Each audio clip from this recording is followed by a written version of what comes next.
Let's get straight to the topic. Tirahin na natin to. Debut game ni Quintin Milora Brown sa Gilas, Pilipinas. Binabantayan ng mga Gilas fans. Bukas na nga yung laban ng Gilas Pilipinas kontra sa kupunan ng Guam.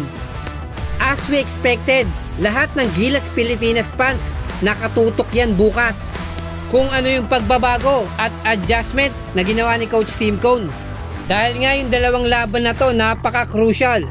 Pero kung may isang player talaga tayong tututukan na sa tingin ko kikilatisin to ng mga Gilas Pilipinas fans, na ito nga yung ating newly acquired big man na si Quintin Milora Brown. Magde-debut bukas to sa ating Gilas Pilipinas, na yung pressure hindi maaalis sa kanyang balikat.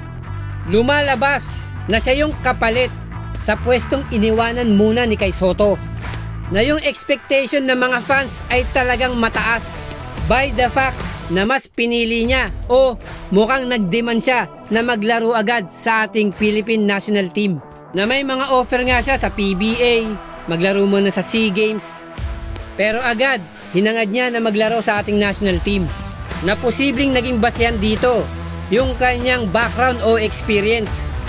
Alam natin yung level ng laruan sa NCAA sa Amerika talagang napakataas.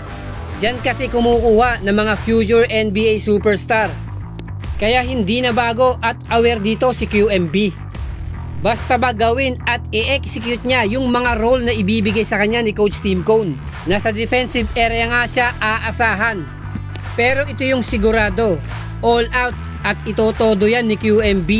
Dahil alam niya rin, since nagde-debut siya sa ating Gilas Pilipinas, at yung importante ng dalawang laban na to para makuusad tayo at magkaroon ng tsansa sa FIBA World Cup and hopefully sa Olympics, na obligado nga siyang magpakitang gilas para sa ating Gilas Pilipinas.